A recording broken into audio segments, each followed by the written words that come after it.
A very good morning to all of you. I'm nervous here, sitting with too many learned scholars together. Today's panel discussion is brought to you by Rajiv Gandhi College of Management. RGCMS is Jawaharlal Nehru Trust brainchild, which was established in 1985 and it runs 25 institutes in Maharashtra. RGCMS was established in 2009, firmly believes that education rests on pillars of empowered and research-oriented faculty, holistic education, with special emphasis on research, placements, and entrepreneurship. Let me take this opportunity to introduce our esteemed presenters for today. Our first panelist is Mr. Jayant Ghate.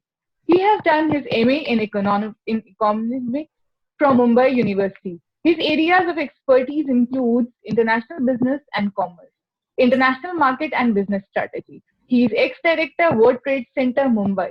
Currently, he is an advisor for World Trade Center Navi Mumbai. Our second panelist for today is Mr. Harshvardhan Parekh. His academic accolades include BE, Electricals University of Mumbai, Diploma in Import-Export IITC Extension course in International Management from Pua Business School, Italy, an entrepreneur in electrical and electronics sector. He has vast experience in marketing and business development, national and international trade, and he is an international speaker. Our third panelist for today is Mr. Sunil Jadhav. He is Managing Trustee of JNI Trust. He is also founder of Ignition Incubation Center and has a deep passion to develop innovation and entrepreneurship in India. He has been mentoring various student entrepreneurs and these days focusing on innovation and entrepreneurship in agriculture and smart energy using technologies like artificial intelligence and blockchain. Before overseeing JNI Trust in full-time capacity, Mr. Jadhav held senior leadership positions for 20 years as Senior Vice President, Institutional Clients at Citibank and Director Wealth Management at UBS in New York. Mr. Jadhav graduated from BITS Pilani in Electricals and Electronics Engineering and did his Masters in Computers and Information Science from New Jersey Institute of Technology, US. He is also Level 3 Chartered Financial Analyst. Mr. Jadhav considers himself as a lifelong learner and these days he is taking certification courses in entrepreneurship program from Harvard University, US. Our fourth panelist for today is Professor Dr. Vivek Arunachalam. He is professor at an Italian university for strategies and international business.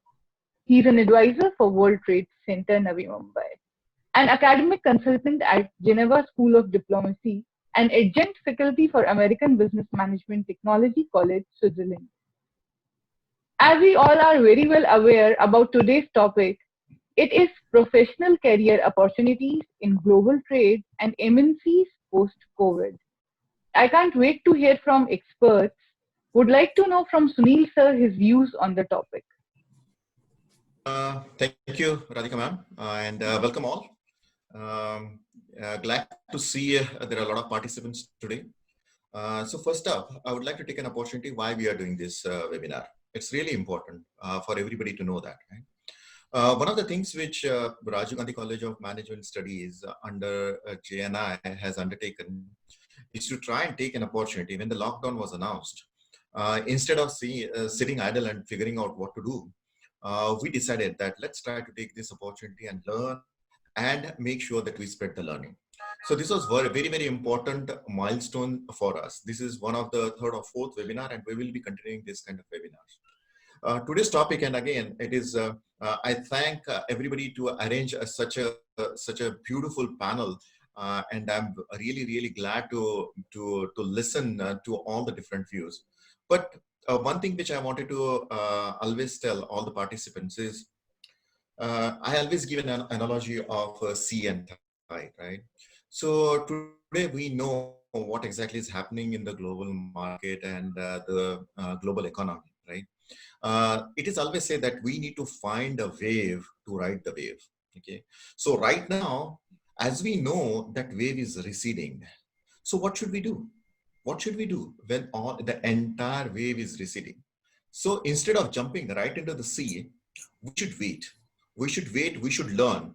So what I have done for my personal thing is that I have said that I have committed that by the time this lockdown is out, I want to be 10% physically fit, 10% mentally fit, and 10% emotionally fit, right? And even for that matter, when all the entire industry is going through recovery phase, I would encourage everybody not to jump directly into the job scenarios, but take this opportunity to learn and get some sort of a valid certification. And that is the whole spirit of this kind of sharing of this knowledge, right? Companies are going through a recovery phase right now. A lot of students, and I get this question all the time: should I go for a job? What should I do? And what I tell them is that, listen, it's very simple. Right now, you really don't know which companies are going to survive, which companies are going to come out of this entire thing. So you might as well strengthen your professional education, might as well strengthen your certification, so that after a year, once the industry starts coming out, you will be very, very well equipped. It's exactly like the same thing, like the baby is sitting. So now you strengthen your limbs and your arms and wait for the next wave. When the next wave comes in, you are very well equipped to jump in. So with that, this is the entire premises of this kind of webinars, and I'm really, really excited. Mr. Parik Saab, Ghate Saab, Dr. Vivek, we are having this offline chat, and I'm pretty much sure that there is so much learning, and I'm eagerly waiting for this discussion to take forward. Radhika ma'am, back to you. Yes, sir. Very well articulated, sir. I'm sure our audience wants to know more about global impact of COVID-19 on MNCs, global economy, and trade. I would like Dr. Vivek to please jump in the discussion. Thank you so much. Thank you for having me here.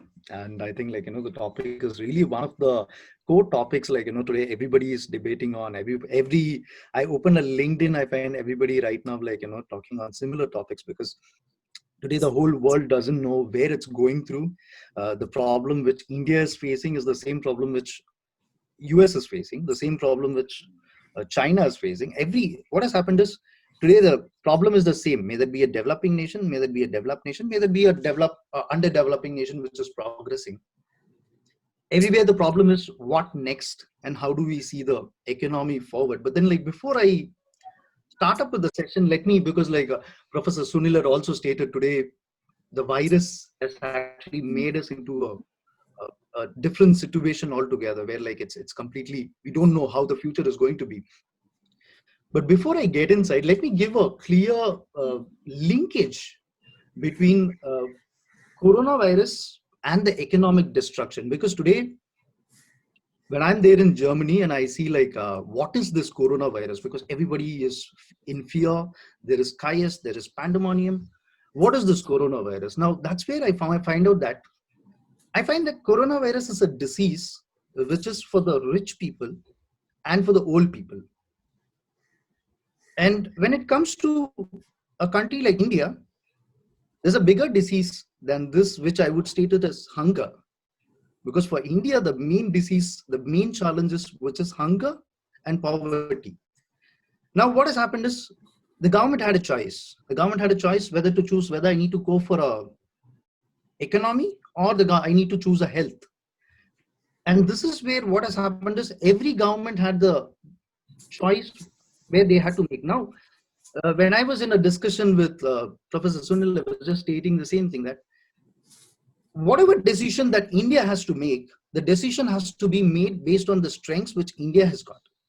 Now, what is the truth with Germany? What is the truth with Italy is totally different from the truth which India has got. Because for Germany, the population is very less.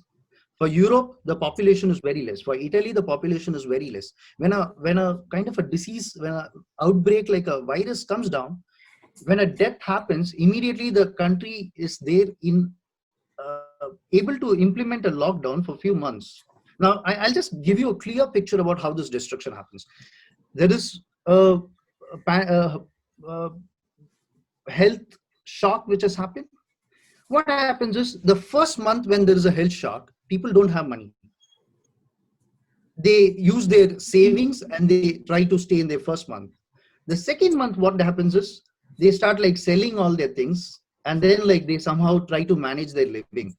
The third month, what happens is people stealing increases, uh, women sell their bodies because like at the end of the day, it's like they need to make a living, because 3 months of no salary, this is what happens to the economy.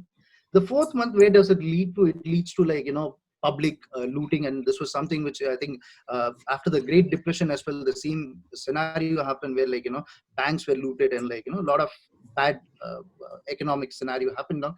And then where does this lead to? It leads to arsons, and then like it leads to civil revolutions and everything. This is where economy gets destructed. Now, this is something which I stated in the case of Germany.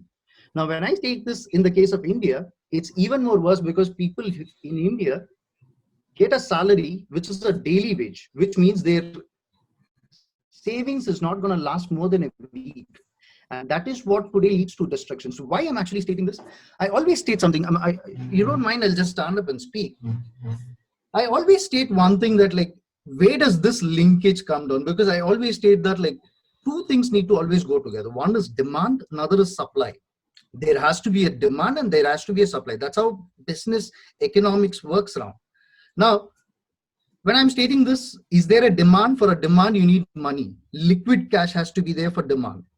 And when demand is not there, the supply collapses. And that's where I state consumption drives production. Now, when it comes to Europe, at this stage, they value things. I'm just giving a brief scenario, because like I'm not taking many countries, but then I'm taking only the few countries where like based on which the economic models they're choosing. Denmark has been one of the countries, the richest countries, Scandinavian country, one of the most powerful countries. What is the economic model they applied? They made sure that all their employees who are working are given 75% of the salary. And the government is giving 75% of the salary, and like, the organization is giving 25% of the salary. Germany made sure that... Vivek sir, we'll definitely get back to you. Yeah, I want to know the views from Ghate sir. Yes. Okay. Yeah. Thank you. Can you hear me now? Yes, sir. Yes, sir. Okay. No, all of us know that this is a global phenomena, and which has affected global economy, global trade, global investment, and it's a setback to globalization. But if you see, it is a really setback to global mindset. Now that global mindset, which was the spirit behind globalization, is no more as strong as earlier. In fact, we are entering into unknown territory, I would say. There's no time frame. I mean, no one is aware how it has come, that coronavirus, why it has come, when it will go away. Even if you look at, say, vaccine, which is supposed to be a solution for that, I mean, no country is sure that when that vaccine will be, what you call, invented as such.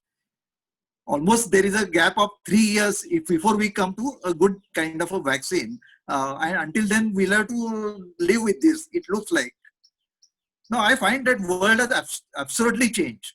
Now, politically speaking, if you see, earlier there used to be a Cold War between USA and USSR, formerly Soviet Russia.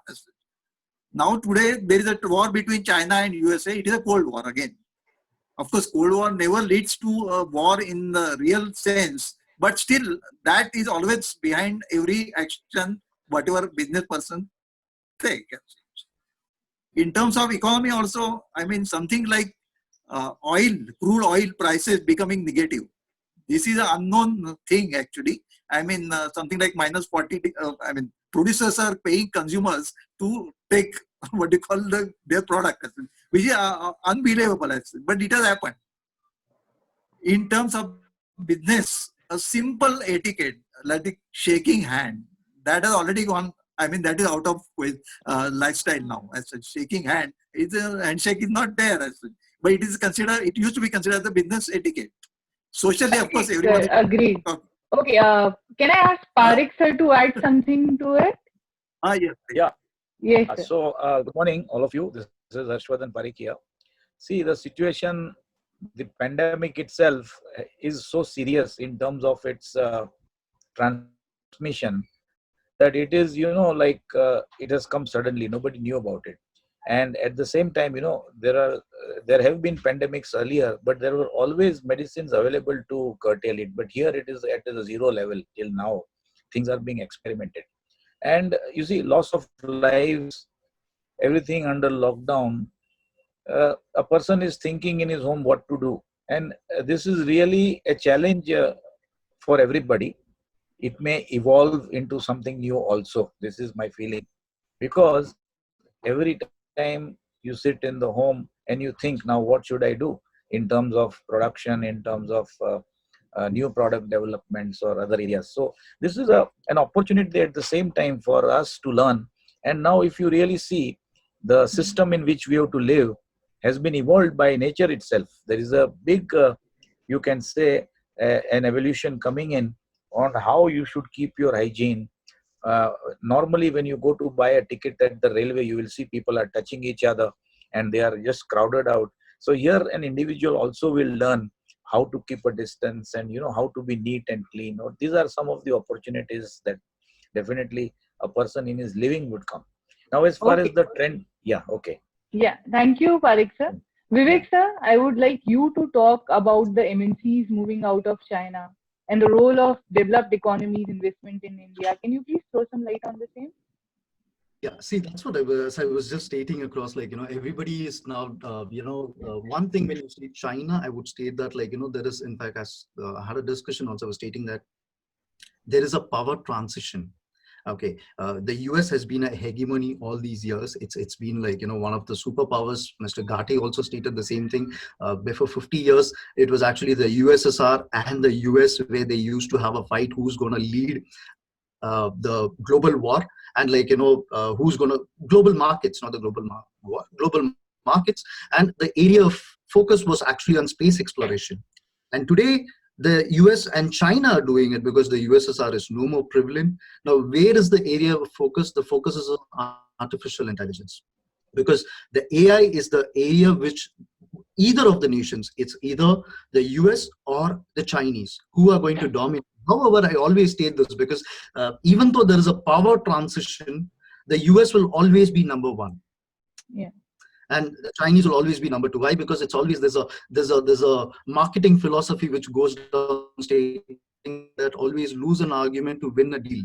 The same way, if you notice, the Chinese always want to sell their products, so they are the people who are the sellers because they export-driven economy, and the American is US is a consumption-driven economy. So the Chinese always are happy when they're number two, and the US is happy when they're number one because the US is always the best in everything. It's the leader in everything. So that stage is not going to go. However, in post this environment, China has actually emphasized its global dominance more emphatically. And I always state this, that today there was a time in the 19th century where the British dominated the world, and then the pound dominated the world. The 20th century, the US dominated the world, and then it was the US dollar that dominated the world. And 21st century is actually witnessing the rise of an Asian country, which is China, which is actually rising. Now, where does China rise? Now, that is where the question comes inside, because foreign policy is one of the area where Chinese are dominating. Where are the foreign policies? Agree. I'll just finish this off. In the SAARC region, if you notice, Bangladesh is one which is closer to China with huge scale investments. Pakistan is close to China. Nepal is close to China. Azerbaijan, Afghanistan, every countries have actually had a huge investment. Even though right now the coronavirus is at its peak, the Chinese business is still continuing, which means that last 2 months back, they have right now implemented a railway line between Siberia and Hungary. They have a train connection between Beijing and UK. So that is where their acumen of business is there. So China's dominance is increasing in the scenario, and post the coronavirus, they have a huge scale of domination to begin with. So that's Well said, sir. Okay, Sunil sir, in less than a minute or a minute, can you summarize the impact of global economy and trade? Yes, of course. First up, right, there is no doubt. Let's try to understand the current state, right? And I think that every panelist has articulated it very well. But what is here is there is a sharp decline in trade, global economy, and job and livelihood. But in one of the scenarios, what WTO is depicting is that there will be a 13% decline in global trade. And if the government do not act, if they don't give any kind of collective response to this, the entire trade is going to go down by 32%. which is a very, very scary thing. Job losses are going to be worse than the global crisis, which we saw a year back. One of the things, one of the statement which I really liked from the Director General of WTO was that no country is self-sufficient, however powerful that country might think about, right? Trade is the thing which allows an efficient production of all the services and goods. There is a tremendous shock to the supply chain. There is tremendous amount of slowdown. So these are very obvious things. But let me try and tell you, there are opportunities and opportunities will always exist. So I'm extremely, extremely optimistic about what kind of opportunities we can take. So even in this kind of adversity, we cannot make this thing as our enemy, and we should find opportunities within this. Over to you, ma'am. Yeah. Yes. Like we have talked about the global impact. Now I would like to ask Professor Jayant Ghate to enlighten us on COVID's effect on Indian economy and Indian trade scenario. Thank you. Today, as Professor Sunil has said, global economy is already down by almost 25% because 3 months there is a total lockdown. According to the World Trade Organization, global trade is down by over 30%. According to India's figures, if you see, exports and imports both have come down by almost 1/3, 30 to 35%. And it is a really setback to Indian economy because it is supply chain has been disrupted. In fact, today we find that India is facing a economic growth which is negative. I mean, today only you must have seen that India's investment grade has been downgraded by a company like Moody's. I mean, it has become a lowest investment grade. So most of the industry sectors, of course, there are loss of output, but very few services are operational. And opportunities, of course, are few but significant. And I am also hopeful, like Professor Sunil, that never let go a good crisis into waste, actually. So you have to create opportunities based on the crisis. This is what I think Professor Winston Churchill, former Prime Minister of Britain, said when there was a World War II. So if you see in industry, the areas or sectors like FMCG, fast moving consumer goods, processed foods, pharma sectors, all of them are doing well, and they are expected to do well in future also. Similarly, in case of services also, in case of India, of course, healthcare is one of the important service which we'll have to consider in the next few years. Education will undergo change. Education service, it will become online. I think all of us are experiencing that. In case of e-commerce as well as IT and software, there are excellent opportunities. And similarly, in case of banking and finance. Although employment impact is severe, all is not lost. And we must have a sort of a never say die approach. That's what is my feeling as such. Thank you. Okay, Vivek sir, I would like to know from you the industrial growth scenario in India in near and long term. When you see the short term, like, now if you notice yesterday, okay, now like I'm just giving you a very true picture, like, a lot of forwards come down stating that we'll not use Chinese apps and everything. Now, like, not using a Chinese app is not something which is gonna, like, put China down. Okay, China is a huge $1 trillion economy. Okay, now there is a growing sense of, like, protectionism which is increasing. Okay, we'll start using only make in India products, like, we'll start now in this era of, like, integration of economies, migration and everything which is there. Now, like, protectionism is bound to be there only for populist issues, which is global, because populism is all over the world. You take the US, it says, like, make in US, Germany says make in Germany, India says make in India. So it's like everybody is growing protection. They're more protective with the economies. Now, like, that's something which is going to grow in the short span, but then this is not going to go in the long span, because protectionism always kills the quality of, like, innovation in the longer run. The second factor is, like, as I think, like, Professor Sunil is also into the same area. Artificial intelligence is, this is one of the areas where there's going to be a high level of disruption. Artificial intelligence, IoT, clouding. Now, this is where, like, the industries are going to move into. And India has a huge opportunity because, like, I've done a lot of research in the IT sector as well. And to state this, like the Indian IT firms are extremely strong, and they're waiting only for a market to come inside. And two things are coming together. One is like, artificial intelligence and the related technologies, the virtual reality, augmented reality, blended with 5G. So once like, AI and 5G both come inside, it's gonna like, disrupt all the other industries and take them along with it. So that's the one big change which is going to come inside. The other smaller things which are going to happen is when a Wall Street crashes, when a Dalal Street crashes, what's going to happen is acquisitions happen. It's true, like, a lot of the company, the government gives bailout packages, but then like, the main thing what happens is it's an inorganic growth. Acquisitions and mergers are bound to happen. This is in the short span of time, but still like, there is one thing which is there, that like, this is the period when new industries are born. For example, like, there was never a time when education used to be like, online. People always used to think, how is education going to be online? But right now people are actually moved towards online. This is where disruption leads to new ideas of industries coming inside, and then a new firm is born. Today, like Zoom is one of the firm which all over the world everybody is using. So this leads to new industries to be born and new ideas and new business to grow apart, because post the 2008 crisis, new industries were born. So, this is, the world is slightly like, moving towards the field of, artificial intelligence. Digitalization is one which is leading. And finally, to conclude this, I would state like, China's dominance is going to like, increase higher, because two countries which have invested huge are the US, which is way ahead. It's a leader in artificial intelligence, followed by China, and then Europe. And this is where India needs to emphasize to invest more, so that like, they catch up with the pace. Yeah, agreed.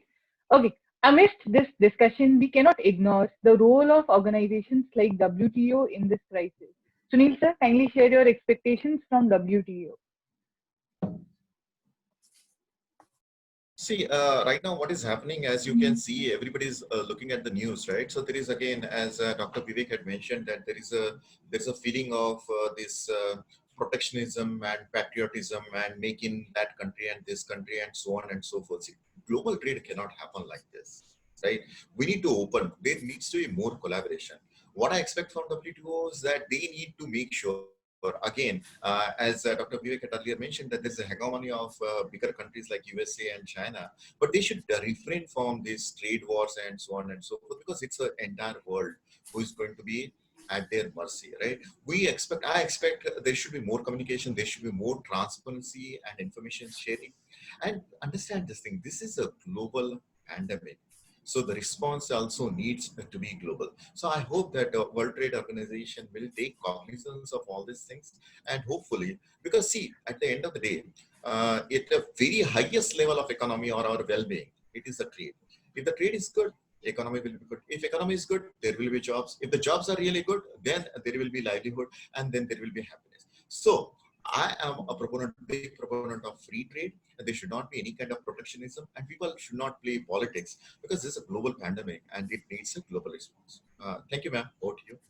Yes, sir. What do you think, Vivek sir? What is the role of government regulatory institutions in reviving MSMEs in India? Yeah, the industrial, that's what I was stating. Like, if you remember earlier, I was stating like, the biggest and the most important thing is like, supporting the industries, because industry is the one thing which is going to like, support on all the other economic activities, the chain, the whole economic machinery. Okay. The government of India has actually like given a 20 lakh crore package, which they, now like, certain things are like, certain, things are there, because like Europe has given like, around 750, the whole European Commission has given around 750 billion euro. And Germany is also like investing huge and everything, because this is the time what happens is micro, small, medium enterprises. Now, like, we got to differentiate micro and small. Okay. Now, what is this micro? Okay. The micro constitutes to maximum in India. Okay. Now, who's the micro? Okay. Micro is like, a person is selling pani puri, a person who's selling vada pav. Okay. Now, he is coming inside micro. Okay. Now, he's not made a business in the last 6 months. Last 3 months, like, he absolutely made no business. Now, he is going to a bank and asking, stating that like, my business has not gone ahead. Now, like, how do I fund myself? Because he's not having any profits to even run the working capital. Will the bank give him a loan? The bank would state that, like, no, because, like, do you have any, where are you situated? You're put down like under a flyover. Now, how do I give you a loan? So this is where, like, and that constitutes to maximum. Then comes inside the agricultural sector, which is like, which constitutes like a huge population. Now, these are people, like, which are extremely higher, who come into the micro and the small cadre. Now, the next is the textile sector. That's one of the sector which is bleeding because of, like, this phase of time. Now, these are sectors which, like, getting inside a loan is one of the biggest challenges for them. And these are people, like, who need liquid cash. And in order to support them, for example, the developed economies, they made sure that liquid cash is transferred more. Now, it's obvious, like, medium and large industries always get the loans quite easier. There is always, so where should the government emphasize? The government should emphasize that there is more amount of liquid cash which is shared to the micro enterprises, and there is a ease of availability. Now, what is this liquid cash? I mean, liquid cash in the sense, the National Rural Guarantee Scheme, which was, like, given same way, like, for startup people, they need to get enough funds for them to support, because the startups has been wiped out. Now, that is something which contributes to the demand. And, like, these are the suppliers who are giving. When they collapse, it leads to even the small and the medium and the large to have the impact on that. Now, where does the government support down? Now, there are a few things which the government has already implemented. One is quantitative easing, and the other one is, like, monetary stimulus, which they've given. And yes, like, if there is something else which they need to do, one is, like, I think the fiscal stimuli should actually be something, like, where, like, the income tax should actually be waived off for the upcoming years. Like, there should not be any fiscal stimuli, which it needs to be more eased out. This is something which will contribute to the demand, because at the moment what is needed is high demand. In fact, Gati sir was also stating, but only thing, like, I would state is, we should never fear about the rating agencies at this point of time. Obviously, the rating agencies will give a lot of negative reviews and everything, but a country's economy cannot depend on a rating agency. It's like, country needs to take care about the future, because it's big macro. A rating agency is a micro which is going to analyze, but then countries form opinions based on media and the rating agencies, and then they should not take decision. This is the time when liquid cash needs to be, like, out, such that, like, it pushes the demand, such that, like, everything picks up. So yeah. Okay, having said that, Sunil sir, can you please guide us on digital technology in e-commerce, as we all know that they are gaining grounds? So can you please speak your mind on impact of digital technology in e-commerce? Yes. So let's try to understand what exactly happened after the lockdown, right? After the lockdown, everybody started moving. It was very obvious. Everybody started moving online, right? That was a really good thing for all the small vendors. So why it was done? Because for obvious reasons. So some people didn't want to get out of their houses, and for the corona, for very, very obvious reason. But also, it put a lot of emphasis on the supply chain. See, understand this thing, right? So e-commerce started picking up, but one of the major casualties in that was that there was such a high demand that this B2B and B2C sales, they started falling apart just because of the supply chain. Now, how come digital technology and everything will come into the place? So I have been talking into also in my prior webinar, I had mentioned that how does the digital technology help and should take a leading role to help all the countries get out of this crisis, right? So I've been a big proponent of all the technologies which is associated with Industry 4.0. So I might repeat some of the things which I told in earlier webinar as well. So trying to get a assessment of where exactly the supply chain is breaking. This can be achieved by digital technologies, AIs, and machine learning, right? That is one of the very, very important things. What we are seeing these days is that there is a high demand for electronically available services like education, health, media, e-payment, and so on and so forth, right? But there are some COVID-related challenges. what are some of the challenges which I can see, especially in e-commerce, right? There is a thing called consumer protection. So I will tell you what exactly that means from consumer protection, right? Consumer protection is essentially trying to figure out if there are, like, what we saw on Amazon's warehouses, that somebody got infected with corona, right? So all of a sudden, there is a lot of health related issues there, right? There are also compliances of health and regulations which every company needs to follow. Then there is what I call a development dimension. What is a development dimension? Development dimension essentially talks about that whether there is a disparity between the e-payments. So what I have seen that um, there are small vendors who can produce all this in these kirana shops and everybody, right? But they do not have access to that digital technology, and this gets alleviated when you go to the rural areas, right? So how the digital technology will percolate and get that kind of efficiency, that is something which the challenge which we need to see. One of the classic example which I have seen is in some of the African countries. You know what they did? So it's very simple example, and I was really it was such an interesting use case. What they did is that, okay, we don't have an e-commerce. What does an e-commerce need? E-commerce needs a proper inventory management. It also needs an e-payment and so on and so forth. Like, you should swipe your credit card, you should do Google Pay and whatnot, right? But some of the African countries where they don't have that kind of thing, what did they do? They started using social media. How was it? How was it done? Yeah, on social media, they were advertising that I have, mere paas ye sabji ka, ye hai mere paas this and other thing, and government started getting in there and populating that message across the masses. So people started ordering on social media. So that is one of the one of the things wherein even if you don't have an underlying infrastructure, you are able to do that, right? Now, one thing which I will tell you is that the companies are going to go through these three phases of survival, recovery, and business as usual. And I think that digital technology will determine how quickly we move from survival to recovery, right? And I have been talking about all these things even in my last webinar, that artificial intelligence will be used either whether you want to train nurses. You talk about virtual reality. Virtual reality, you will be able to use virtual reality to train nurses, right? And there is there is even 3D printing. You talk about 3D printing, you talk about drones. So this is, if all the students are listening to it, and there are a lot of interesting questions which I can see on the question chat box. I think a lot of. So these are some of the really interesting areas wherein I think that you should start focusing on, right? So there are a lot of things which you can talk about, but lack of time, I will move ahead with the different panelists. Ma'am, back to you. Yes, sir.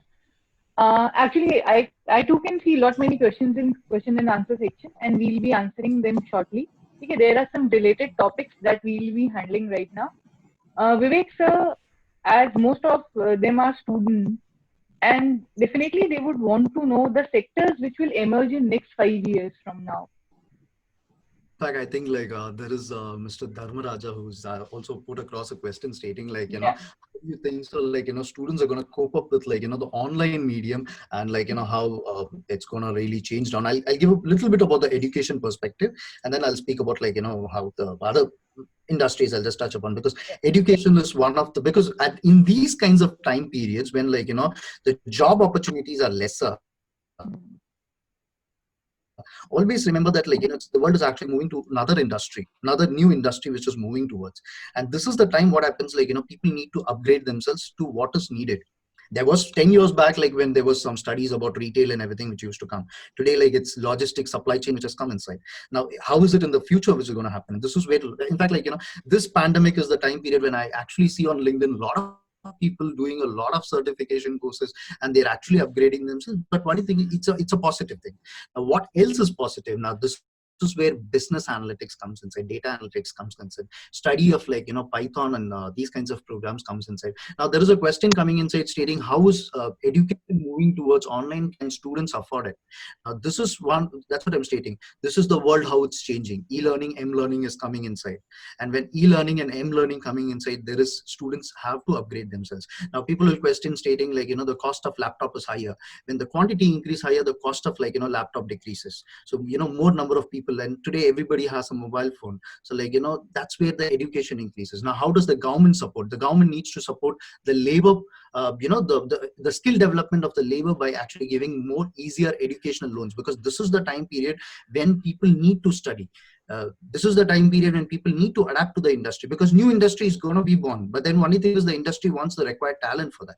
For that, like people need to upgrade their skills, which is one of the most vital things. Now, in a country where like people are not able to afford, yes, like, that's one of the biggest challenge. We need to make sure that the poorest of the poor, that's what I always state.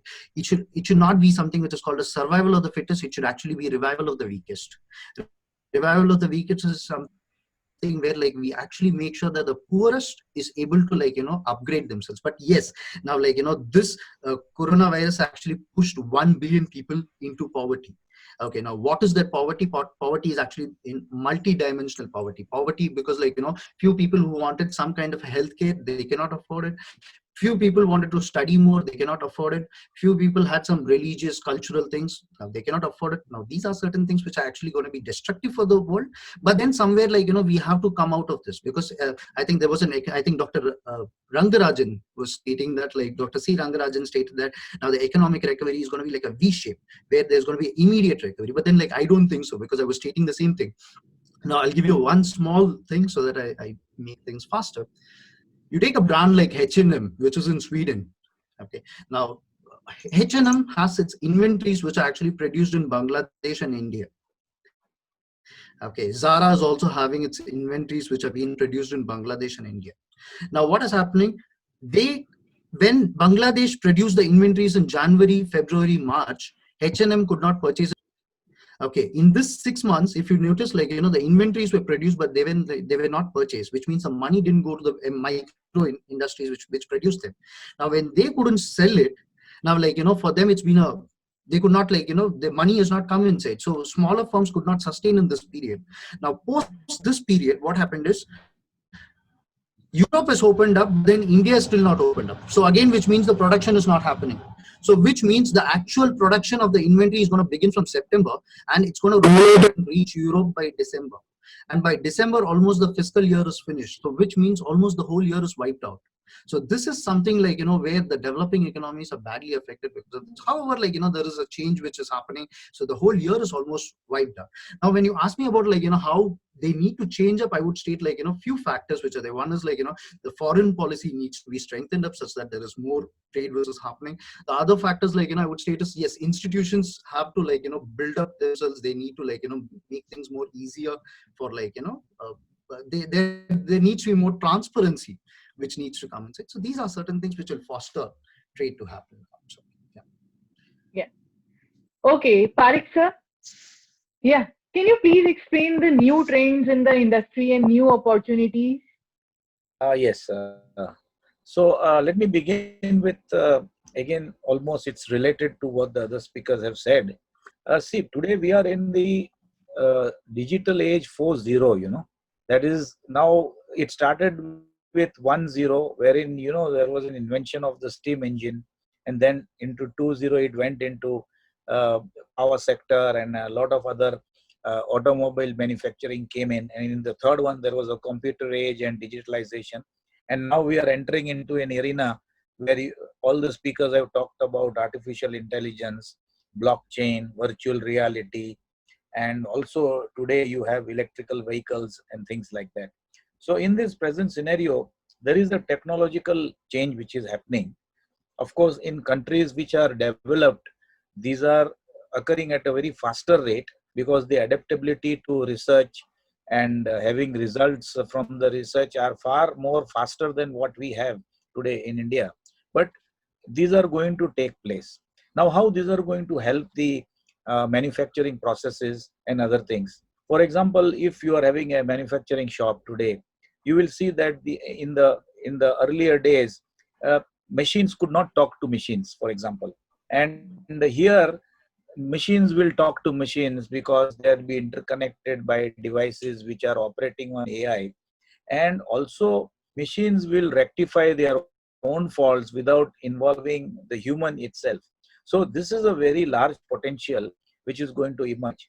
Yes, the areas in which this industry 4.0 can go in is almost in all sectors. For example, in my sector, I did talk to you about the fire safety device. Today, if you really see the configuration of the restaurants today, anywhere in India, you see a lot of fires happening in small hotels and restaurants where there is absolutely no what you call thought given on if there is a fire, what will happen. You will only see MCBs and MCCBs are put in the restaurants, and now these protection devices are going to get a lot of recognition here. How? For example, if you go into a ordinary restaurant, you will see that it is about 20-30 seater, a South Indian restaurant, but you see the owner will have his kitchen there, but you see the wiring and etc. will be there. It is all done by electricians. So there is always a chance of a mishap happening, and here there is a good potential.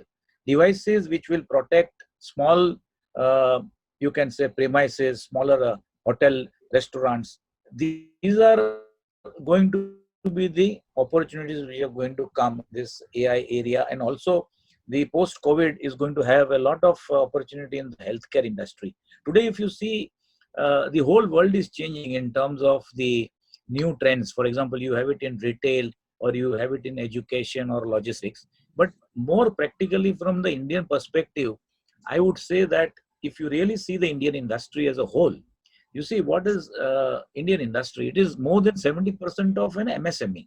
And you see, if you really study, let's say if you take a cluster of 10 MSMEs and you study their problems, I have found from marketing point of view, there are hardly 4 or 5 persons working in the company. Their turnover may be something like 5 crore or 3 crore or 7 crore, but there is a huge potential. They are making something which is good in India. There are two things which I would like to highlight to them. You see, they should have a mindset to export to other countries. The mindset itself is not there. And this particular COVID is going to give them an opportunity. They are going to make in India certain things where, because of the trade relations and the political situation between countries which are not going to have a good atmosphere, the entry point can come. So this is one area where an MSME can get into. The second is, I've always found that an MSME needs a lot of support. Of course, he's spending most of his time in production, so he should be supported by outside parameters. For example, government is doing a lot in giving, let's say, a loan to an MSME where banks are now allowed to give. The procedure is very cumbersome. A man who goes into a bank and he applies as an MSME to get a loan for his further research or any other thing has to do so many things. And then banks have got their own system of research, but still outside ratings are also demanded. So a company which is doing 5 crore of turnover, how can he afford to have a CRISIL rating or an international rating easily? Because unless he has that, unless he has another marking also which is international, how he is going to compete to the world economy? So these are some of the points where an MSME needs to be supported with. The last part of the MSME which I want to tell you is, I have moved the world over in terms of Southeast Asia and other areas. I have found that private associations are aiding to the exports of those MSMEs to outside countries.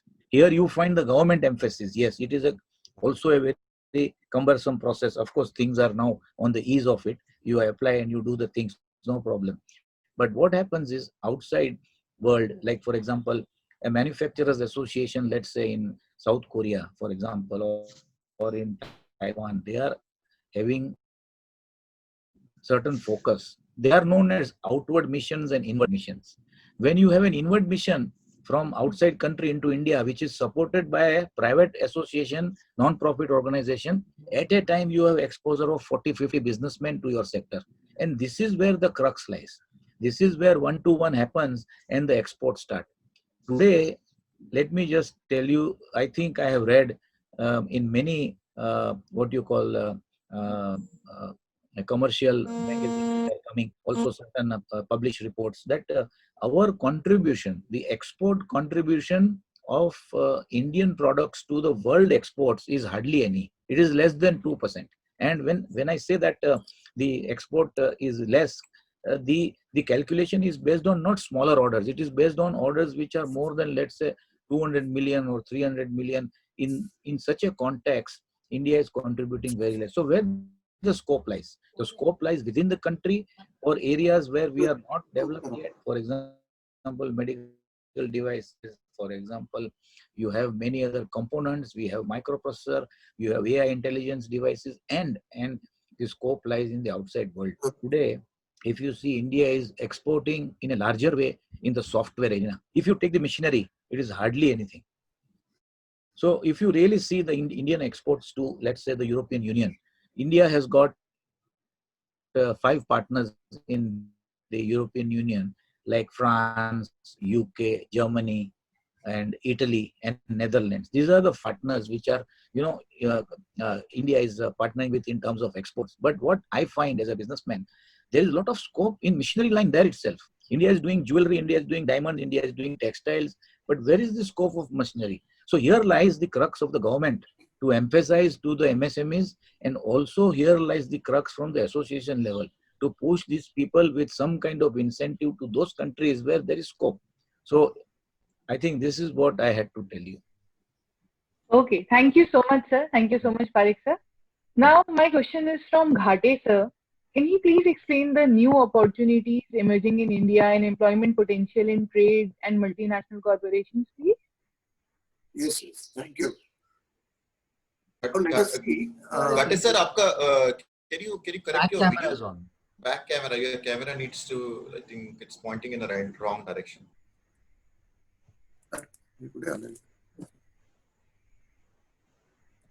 The front camera. One second, please.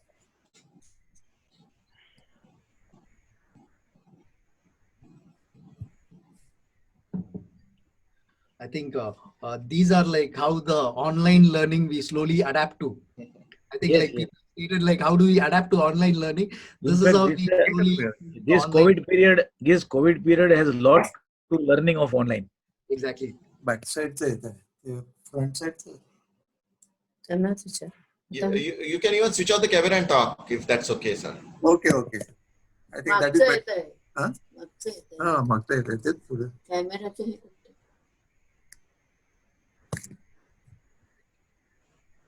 Yeah, you can talk, sir, please. I think without camera I will speak. Yes, sir. Yes. So coming to India's export particularly, I find that there are a lot of changes happening in terms of products as well as market mix actually. Now today, if you see, as soon as this COVID came into effect, I received a lot of queries from USA and China, as well as Canada for supply of medicals like masks and medicines or sanitizer. Now today, if you find entire world has emerged as a new market for these items. In fact, there are many opportunities in that, but many countries have been putting their own regulations in terms of what you call technical barriers. So there are technical barriers are also coming into picture, which are known as non-tariff kind of barriers.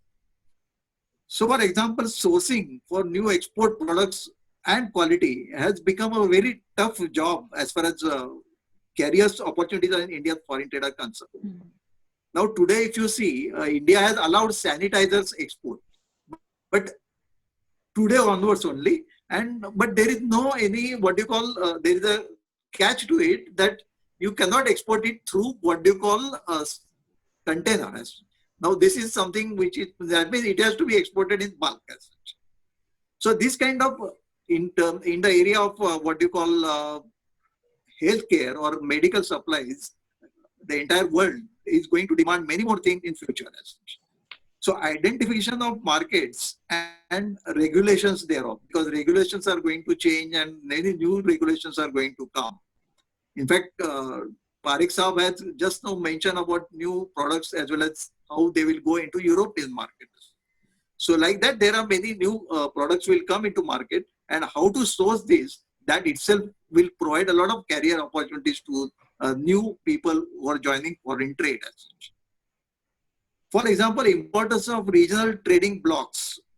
That is going to be another important crucial subject as far as trade is concerned, particularly among regions. European regional trading bloc is going to suffer, as we all of us know, because almost Europe is entirely affected because of COVID. But even countries like BRICS, that is Brazil, Russia, India, China, and South Africa, all of them are again going to be affected, have been affected a great deal. So I don't know how far this will emerge as a regional trading bloc. So India will have to concentrate on neighboring countries and particularly Asian countries. Look east, that is the policy we should adopt. In case of financing of exports, there are new methods will come up as I see. In fact, there was a discussion on digital currency, I mean cryptocurrency, then blockchain. So all these are sort of, I would say, new methods that can finance export and import trade. And that is bound to come in future at a very fast or rapid pace.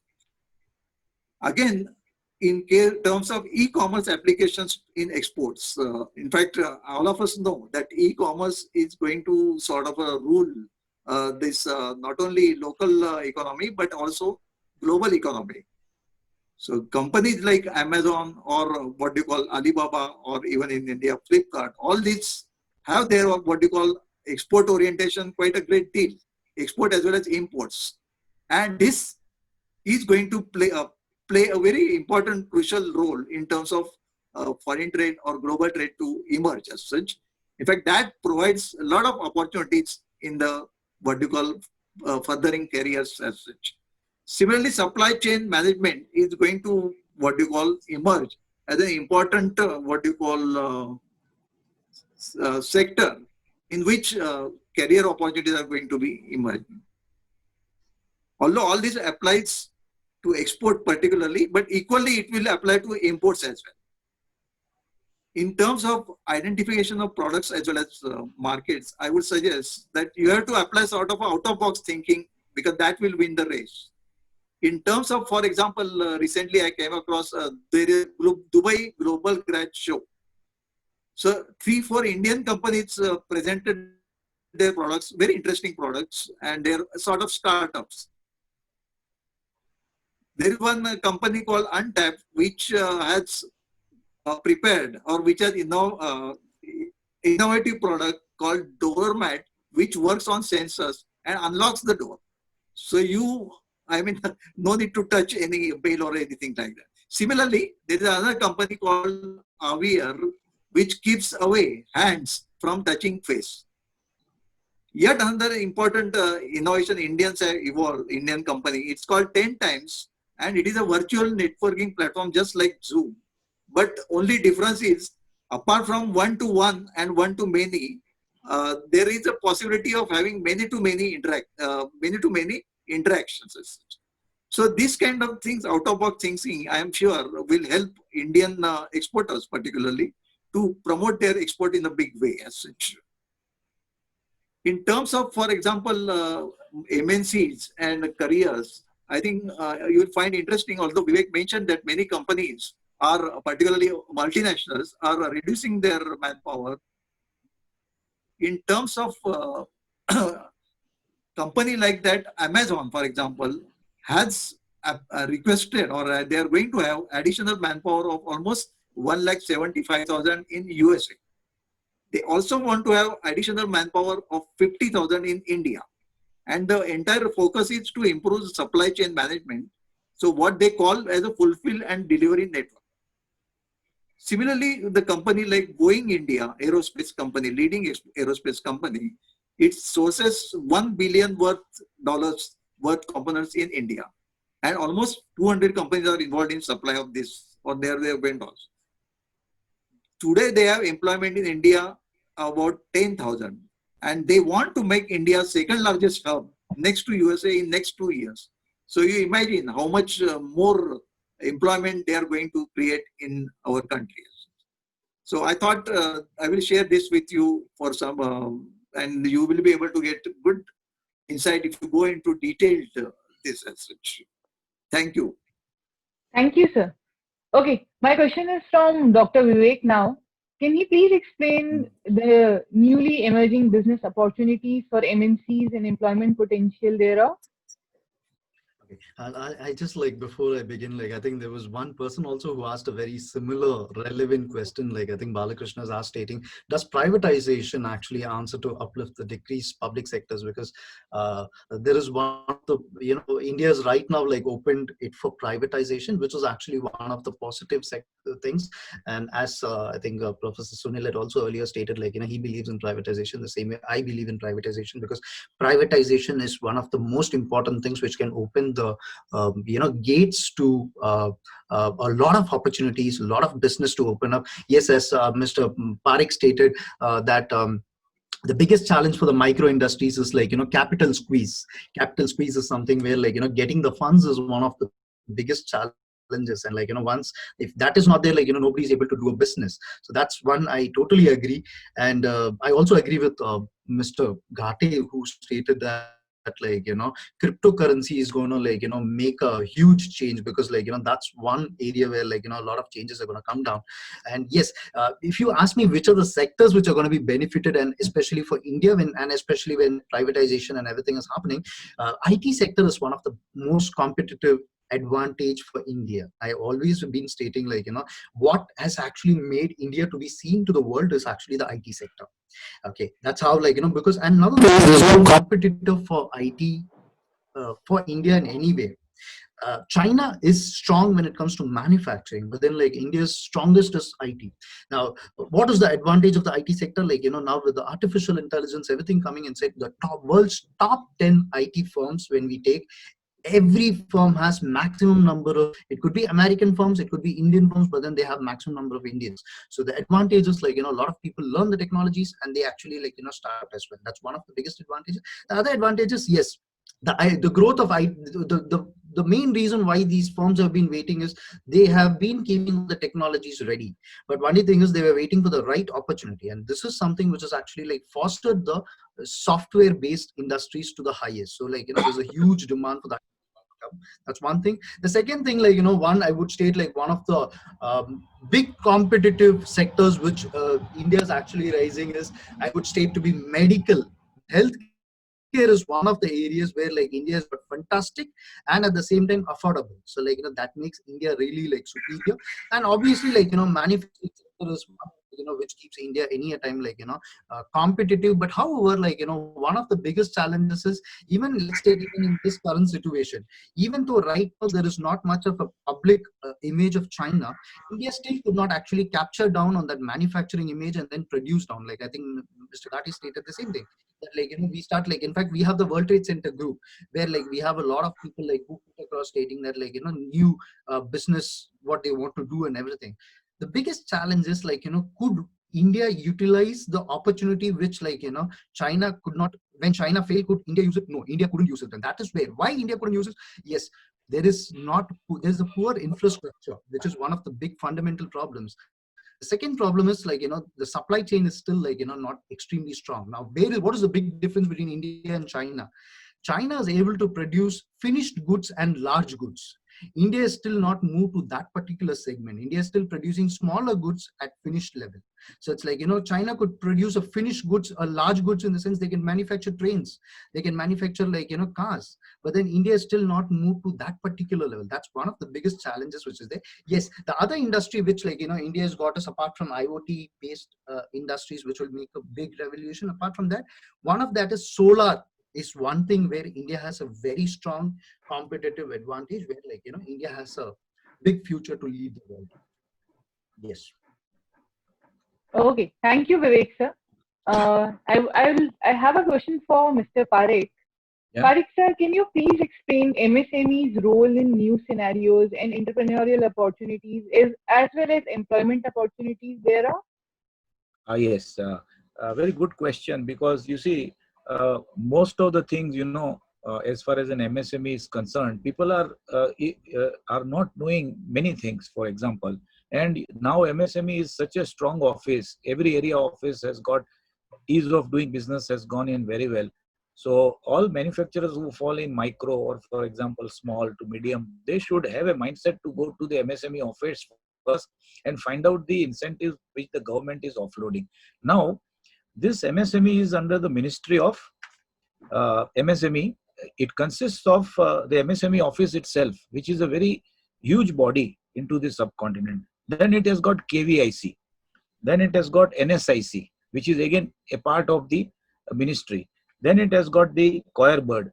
Then it has got IGTR, and also it has got IDMI, which is a measuring instrument institute in Chunabati itself. So these are the 5 subordinates of, or you can say interrelated departments of MSME.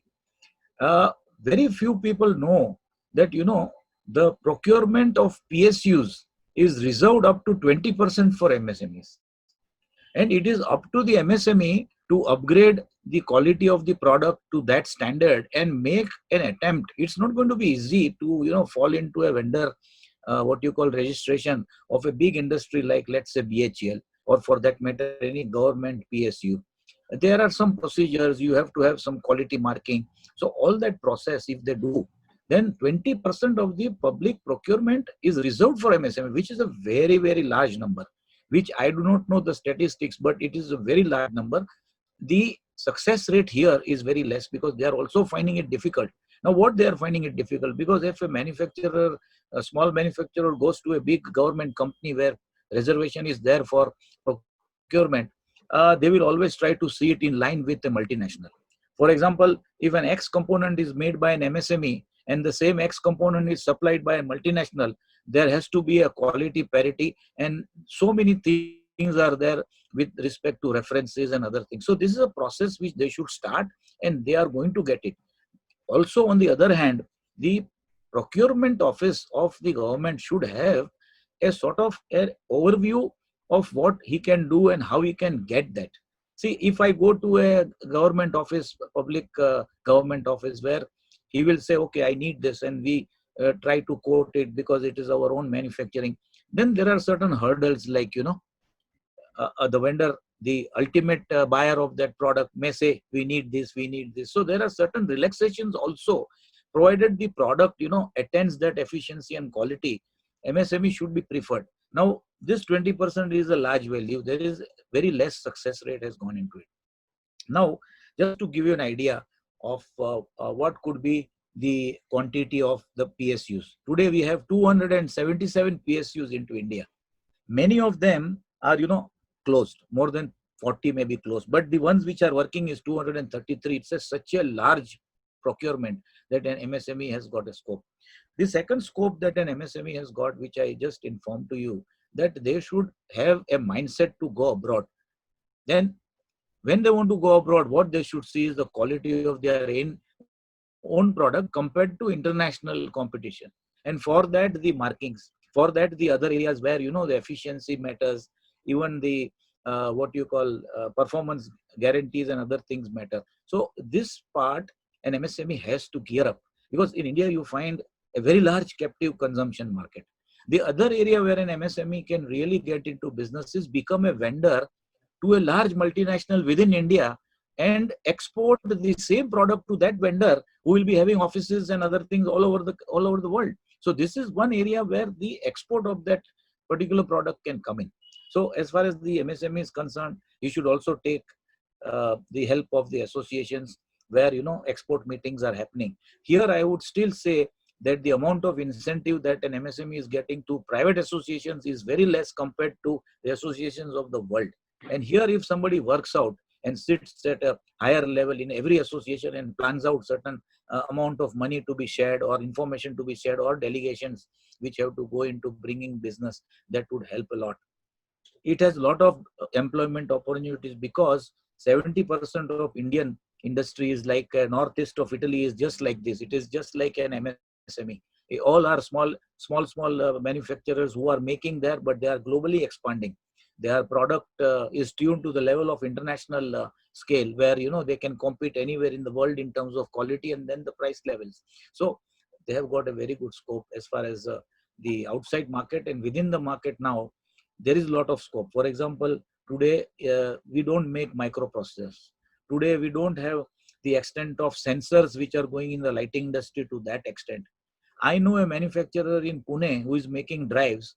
He's a small scale industry. Wife, husband are running the factory. Today they have upgraded the drive, which is one of the basic component for a LED product. It is a basic product. They have upgraded their production level of that product to such a level that they are taking part in China lighting exhibition.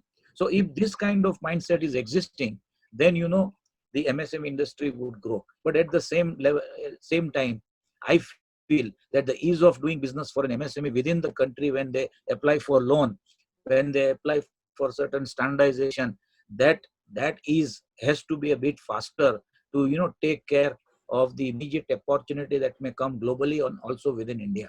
And MSME has also got a scope to enter into medical devices. And supposing an MSME has got an X production which is established, let's say 5 crore turnover, he should think in such lines where there is more potential. It may take some time, but he should take a decision on that line so that it happens, and then slowly he comes into the gear. So these are some of the points I wanted to tell you for the MSME. And I have also invited one of my friends, Mr. Suresh, Mr. Ghate knows him, and to attend this webinar. I think he will be there. He was one of the speakers at one of the recent events that we had actually. May I add something here? Yes, surely, sir.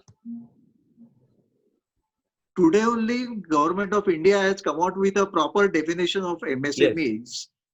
Micro unit is one where investment in terms of what do you call machinery or capital good is up to 1 crore and turnover Yes. up to 5 crore.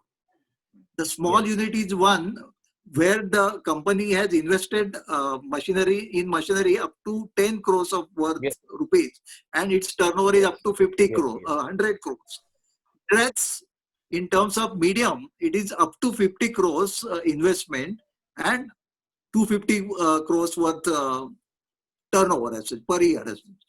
Now this definition has come with because MSME is earlier definition which was very limited in terms of turnover as well as in terms of machinery investment. So government has come out with this. In addition to this, government has also said that export turnover of that company will not be counted as a part of what we call this turnover in terms of local business. So export turnover is beyond this, and it can be anything. It can be you right up to 1,000 crores. Still, it will be part of MSME. So this I thought just I will share with Yes, you. sure. Thank you. Okay, Ghate sir, when we were talking, you mentioned about agro export case study, no? So can you Yes. please, yeah. I will elaborate a little bit. Today, if you see, India is one of the leading agro exporter, and it has the potential to become what you call a food factory of the world. Because if you see entire geographies, I mean, it is advantageous in terms of India is the only one country in the world which has all the geographies, all the climates. So this is the biggest advantage. And say items like rice, mangoes, or flowers, in which we are leading sort of exporter of the world in the world actually. Now, if you look from career opportunities point of view in this, you will find that in terms of production management, it's companies like seeds producers or fertilizer companies, there are excellent career opportunity in that. Similarly, in terms of production, again, agriculture, engineering, or high-tech farming, these are also as important sort of employment potential opportunities. For example, organic farming, hydroponic farming. I think hydroponic farming is of recent origin, and products like, for example, tomato developed through this hydroponic farming.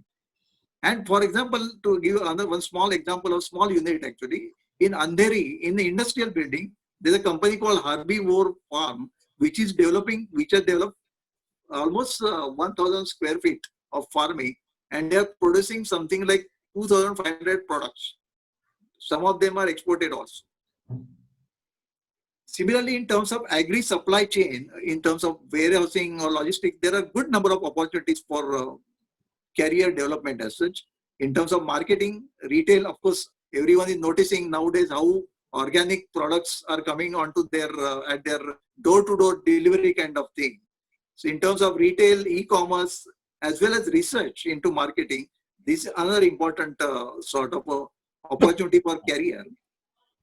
And of course, food processing industry. India, of course, has ability to have one of the largest food processing industry in the world. But still, we are not able to do it. The reason being, almost everything is happening in more or less in MSME sector.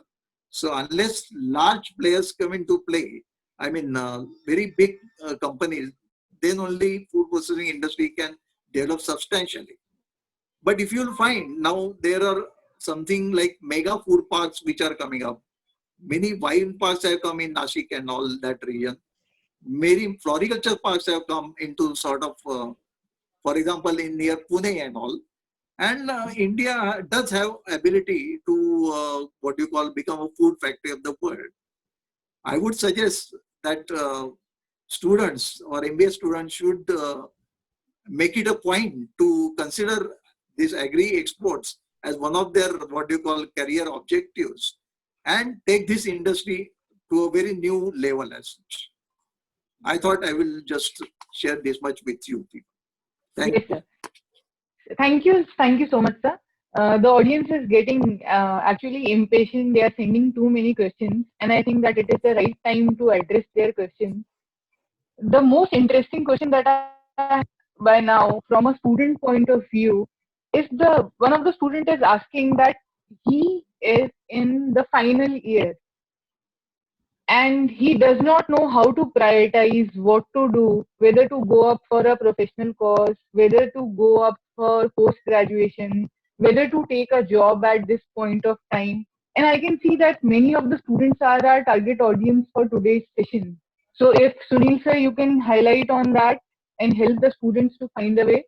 Okay, thank you. And it's a very interesting question. And this is not the first time I'm getting that kind of question as far as from the student community. So my answer to you is exactly the same which I told at the beginning of this conversation. Right? So again, I will try and repeat. Understand what exactly is happening in the market, right? What is happening in the market? All the industries are slowing down. They are in fact trying to lay off all the people, right? They are trying to control the cost. Now, if you go and jump into the job scenario, what is going to happen, right? My advice to you is you have to think before you leave. So most of the companies, what they are going to say is that, wait a minute, I already had this inventory of all these laid off people. Why should they invest into the fresh blood? Okay, they might invest into the fresh blood. Why? Because if you are coming very cheap. And let me try and tell you, give you a career advice. Never ever compromise on your first job. First job, of course, you cannot say that, okay, fine, I'm worth maybe 50,000, 60,000, and now the company is offering 10,000. You cannot do that because that is going to set your entire career trajectory. So my answer to you point blank is wait, improve yourself, get certification, get some sort of a professional degree. There are n number of sectors. I think that there was a fantastic discussion about what are the sectors which are emerging. Start making notes about which sectors will come up. Start taking certification courses in those. Start taking professional education in those courses. Maybe after a year, you will know when the dust settles, which companies are still alive and which companies have eaten dust, right? And at that time, you will be much more capable, valuable for the company. So my advice to you, point blank, if you can beat it out, beat. Get your education, get your professional degrees in place. Okay, Can I also add on to this? Yeah. Yes, please. Yeah, please add to this. Yeah, I was coming to the same thing. Yeah. Because I'm also in the area of a lot of students. I meet a lot of students. Like one of the biggest challenges right now is this is something which is everywhere around because the markets are bad. Like, what is going to happen to my future because I need to pay my bank loan. That's one of the biggest questions. Now, what is the solution? The solution is simple. Right now, this is a phase of evolution where there is a new technology coming inside, new industries coming inside. Two things are going to sustain. One is startups, entrepreneurship. And the second thing is studying at this moment. Why studying at this moment is study to what is going to be the technology which is going to come down. Now, I'll state you two fantastic cases. 1990s, India's economy collapses. And then is born the IT sector. people who were the first entrants, like who got inside, were the people like who studied at that time in NIIT and AppTech. They're the people like who actually could like get inside the IT sector, and actually like, new industries started booming inside. Post the 2008 subprime crisis, again, like, once again, the world economy recovered. At that time, people who understood that, like, digital and like Uber and these technologies are going to come inside, and people who got inside the technical related management were people who could like sustain down. And at this phase, at least, like, people are studying, people should study. And if you ask me which are the things to study, yes, one of the biggest things which is coming today is data. When it comes to a management perspective, one of the biggest things which is like changing the whole situation is database studies, because data is the most valuable thing, where everywhere states that privacy, my data, and like everybody wants to protect their own data. So yes, anything relating to data analysis, because whatever management people have studied now, they're just going to study it with the digitalization relating to what is the industry's need. And I did mention down earlier as well, stating that like there are programs relating to Python. We don't get the right kind of a skill talent, but at the same time, like, skilled people are stating that we are not getting the jobs, which means that there is a vacuum of which is there, which needs to be. What is the vacuum? The vacuum is prepared to what the industry needs. And today, one of the good things is the coronavirus period has actually made everybody to actually prepare, do a lot of online certifications, and so much of updations are happening. So that is something which I would state that please focus on, study more. This is the right time, and study what is going to be the need of the environment, and that is digitalization based. The same banks are going to operate with digitalization. The same automobile firms are now working with digitalization. So everything is just going to reinvent itself with an evolution inside this. Can I add something? Yeah, please, sir. I would support Vijay's suggestion that students should think of studying further research. In terms of management, if you see, there is something like VUCA. I don't know whether how many are aware, but most of them should be aware, which is volatility. Today's situation is volatile, it is uncertain, it is complex, and it is ambiguous. So in such kind of thing, you must learn how to manage this VUCA. And this management of this kind of a situation itself, or studying of this or learning from this, will give substantial advantage to career, furthering careers in future. That's what I thought I will share. Yes, sir. Thank you so much for adding, sir. Okay, now my question is from Parik, sir. Parik, sir, one of the students has asked that will old Kirana shops replace the big stores in the mall? You see, I have a feeling that, since the evolution of our retail market has come in, I mean, the new retail sector which has come in terms of malls and e-commerce has come in at a date where the existence of these shops are at a very higher level. And the mindset of the people for purchasing raw materials for food or for house or home consumption is concentrated at local shops. These particular shops will carry on. So this was your question? Yes, sir. Yeah, so this will not end. It's like an oil immersed technology of manufacturing a starter vis-a-vis an air brake, or an AIDI, artificial intelligence product coming in now vis-a-vis a normal electrical product. The conceptual change will come at a later date. But nevertheless, if you take my own example, I have got 2 shops nearby my own home. At the same material, I can go and buy it near a mall, but I'm preferring it nearby because of it is near. It has got lot of credit facilities. It has got, and here you have to pay cash. These are the differences. Of course, the evaluation will definitely come. And also, one important thing that has come in the retail sector is that people, when they go to such kind of retailing or buying into malls, they also take it as a event to go outside, to, on a Sunday, so that they combine the purchases along with an outing and eat the food in the canteen there, and they make a family thing. So that, yes, in that perspective, it is going to grow. But the mindset of an average buyer in a suburb of Bombay, for example, Ghatkopar East, just I did a survey of how many Kirana shops are existing in Ghatkopar East, it must be something like more than 20 in just a small area. And every time you go, there is always a queue. It is not like that only one person is going to buy. In spite of the rapid development of the malls which have come in over a last period. So in the Western world or the developed world, this concept of Kirana was never there. It is our own design, or maybe a thought which has come to entrepreneurs earlier. They put a small shop where everything is in one and you can get it on a regular basis. So this is my view about it. And also, just to add to that, see, one of the trends which I think that why this Kirana and all that basic essential good shops are increasing is because we are not eating out. See, so there is a considerable amount of business which used to go to hoteling industry. So that has stopped. So everybody is cooking at home. So that chunk of that business has moved to basic essentials. Yes. Agreed. Vivek sir, do you like to add something? Yes, in fact, like I was just stating, because everybody know their own market and their target audience in business. Like what happens now when it comes to small stores, they know like who's their target audience, and that is their inventory which they carry. That Sam here. Okay, all right, carry on. Next question, please. Let's go to the audience and ask question. I think Professor used. Yeah, am I audible? Yes. Sir, yeah, I'm extremely sorry. There were some problems with the internet connection. Yeah, no, I think. Yeah. Okay, are we ready for our next question? Yes, ma'am. Okay, Sunil sir, I would like you to answer this question.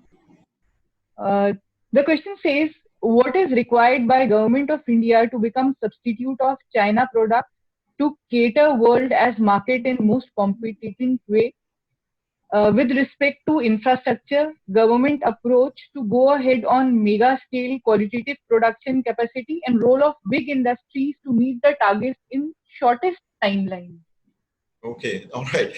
Very, very loaded question. Yes. And I'm pretty much sure that there will be n number of opinions on this controversial sort of question. But let me try and take an approach at this thing without trying to be politically correct, right? So let's try and understand what exactly is happening, right? So there is a distrust between whatever the China has been doing. I don't know whether it is right, wrong, and I'm completely indifferent to that kind of thing, right?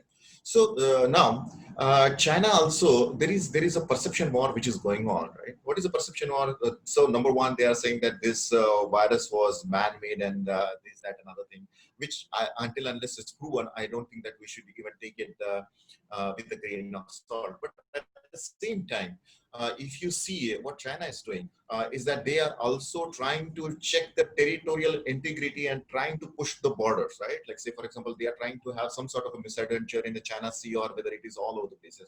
I don't know why they are doing it. There are a number of conspiracy theories, but what is happening with India? And I'm going to tell you, like, if I'm the policymaker, what exactly I will be doing, right? So there is a complete all-out trade war going on between USA and China for whatever reason, right? Whether it is a re-election, whether Donald Trump is trying to shift the blame to China or whatnot, right?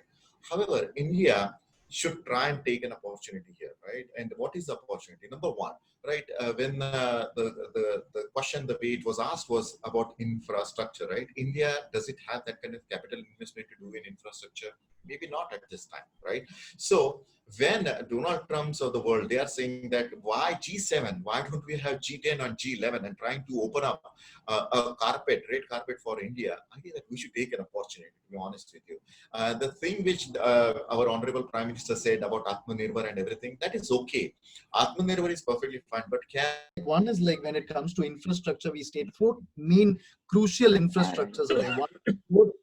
One is the road infrastructure, one is the railway infrastructure, one is the air-based infrastructure. The fourth one is the digital infrastructure. Now, India is now spending heavily on digital infrastructure because like interconnecting and everything and Wi-Fi's and everything, like reaching down to the rural tier 2, tier 3 cities and everything. India is doing its own part. However, the biggest challenge approaches when we compare India with China, that is where difference which is there. India has its own. But then the moment you compare India with China, that is where there's a huge difference which is there. So it's wrong to compare. The second factor is political stability. Now, I'm an academician. Being an academician, I'm always neutral. I don't have any, I'm at the level of transcendence and seeing things down, like on political perspectives. Now, one of the main factors that actually creates is the best factor, which any management students knows that, like political economic stability is one of the factors. What is that political stability? The government should first realize that everything is not elections, it's also economy. And then, like, you know, it also needs to realize that there should not be political instability inside any states. When any state leads to political instability and the government doesn't last longer, then it leads to, like, you know. So this is where, you know, the starting point can be established, and this is what China has done. The other point what they have done is, when you travel into that country, you come to know the good points. You have to always see they have given special, what you call, recognitions to outside countries by making zones, and these zones have got the permissions given to them in 24 hours. So government should, you know, or association should find out the areas of the product which needs